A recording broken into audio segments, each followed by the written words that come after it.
Lagyan natin ng konting asin. Sugar na naman. Okay naman yung sugar na. So,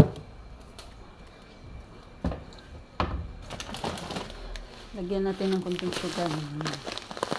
Para talagang hindi kasi yung timpla natin is unti-unti lang ba. Hindi natin siya dami-damihan. Kasi kung dami-damihan natin, tansa-tansa lang siya ba.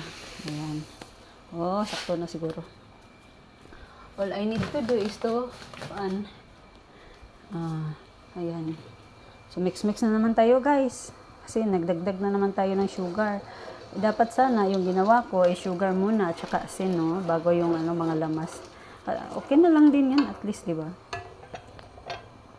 So, ganun na talaga.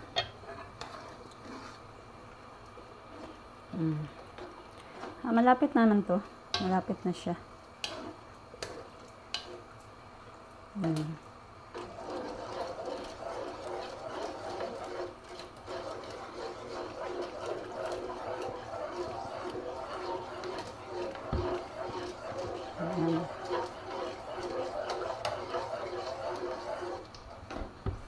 Dapat.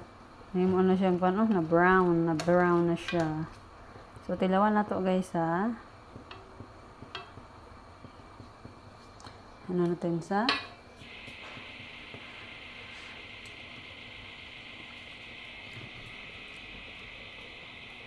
Ayan. What was that? Maybe alarm siya sa kabila. Testing dahil sila ng alarm. So, hati na siyang ihalo, guys. Yung kapayas, ayan na. Uy! Uy, uy, uy, uy, uy! Ayan na, guys. So, nihalo na natin yung papaya. Sulitan lang natin na yan. Unahin natin yung papaya, guys. Bakit? Kasi,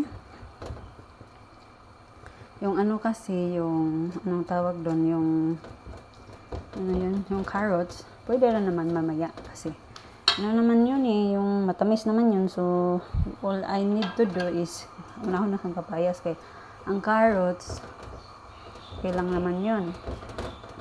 So, unahon na to ang kapayas. Pag magkuha na siya, pag okay na, so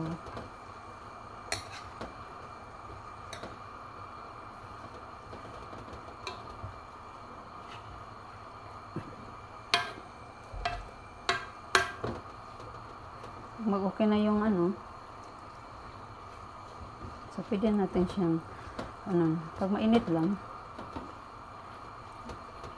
yan, mix na lang natin siya.